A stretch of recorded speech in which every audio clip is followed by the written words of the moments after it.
First, I'd like to start to ask you, Lena, if you want to add something from your experience taking part in the same forum that Erik did. In Beijing? In Beijing, yes.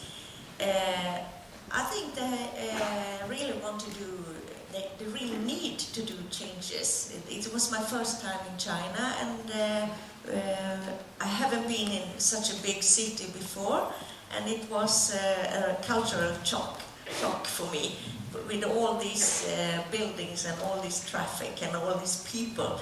And they really need to do something, because the conditions when you are breathing is very bad. But I think they changed so fast in China.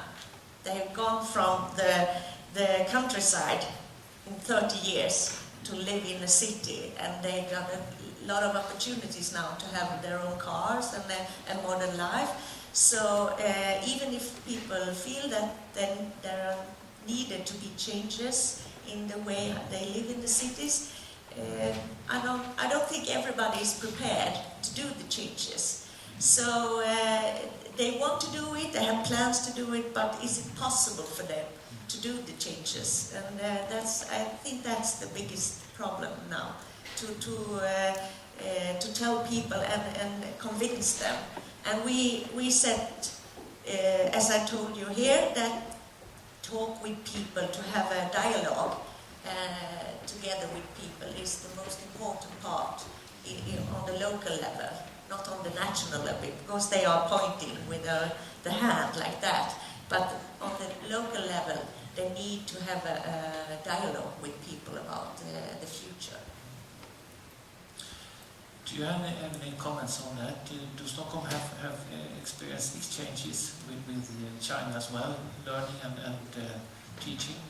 Actually, I met some people from Beijing 2 weeks ago, and they asked me if I have any advices regarding the traffic situation in Beijing, and I said I don't think so. But of course, it's a ironic situation, because they've been using bicycles for decades, and now we all are starting to talk about bicycles in the Western world, and then they are changing from bicycles to cars. So that's of course a great challenge to change the behavior back to how they used to be in China.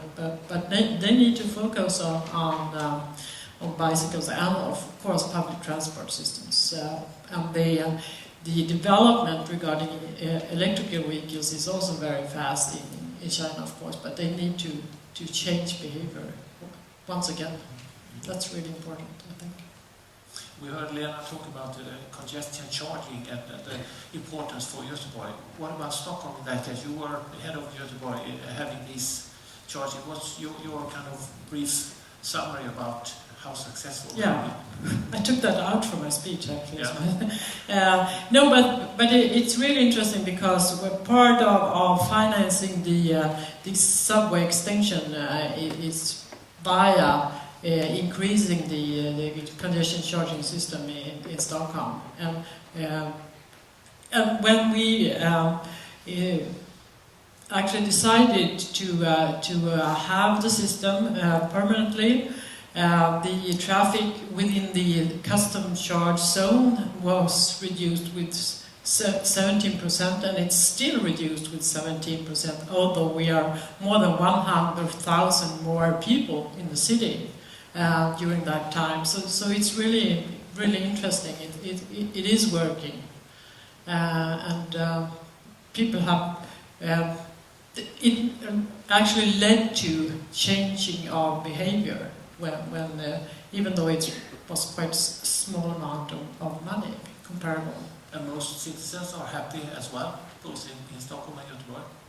Yeah. Especially when you actually made the link between doing the investments for the infrastructure, so people actually can feel that they are paying for something that they actually will get to the region.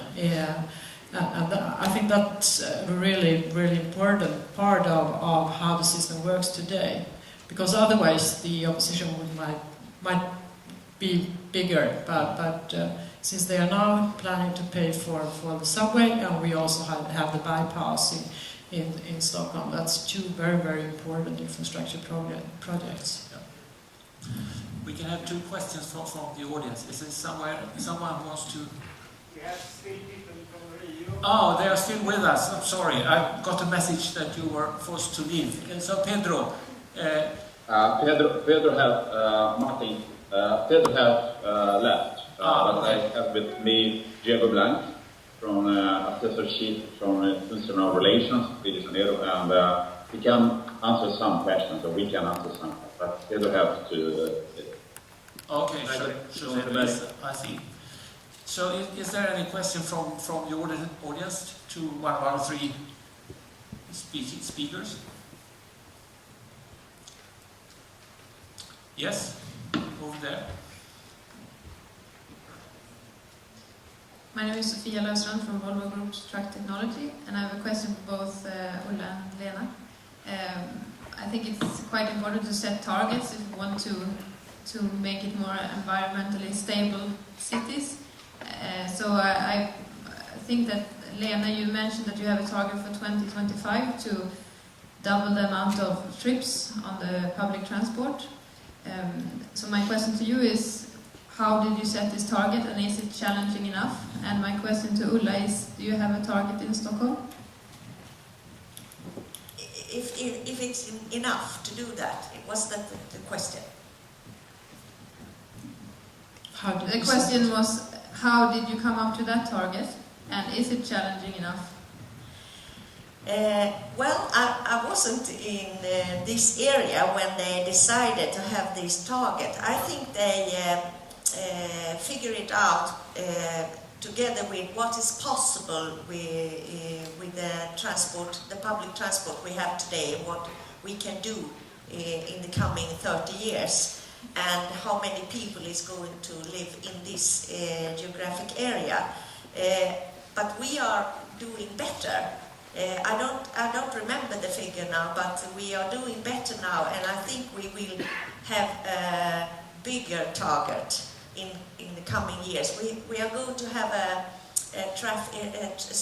strategic traffic plan for Gothenburg in the coming year, and I think we will have higher up the figures. But when they made it in the region of Gothenburg, I think it was how the situation was then and how many people we were thinking of moving to Gothenburg. But I'm not really sure about this. Okay, thank you. We have goals, but I don't have them in my mind right now. But they are quite tough goals in the urban mobility strategy. If I remember correctly, it's 15% of all the travels taking part in Stockholm should be by bicycle, 2030.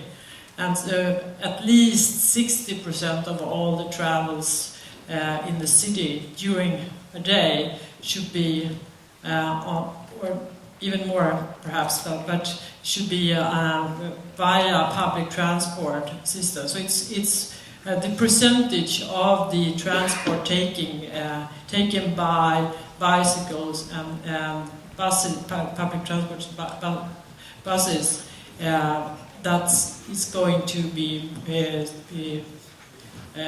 set as goals and being merged continuously. So these goals are quite tough, I would say, because that would mean that you should reduce the use of private cars with 30-40% at least during a day. All right, I think that we need Martin, we have very high demands and goals here. So Diego can explain what we have in Rio. Good afternoon, Martin. Good afternoon, everybody. Actually, regarding to Rio, we believe we have a very good goal to 2016. As you can see, nowadays in Rio, we only have 18% of the citizens using high-capacity transportation system. And our goal is to reach 63% in 2016 through BRTs through light rails, through subways.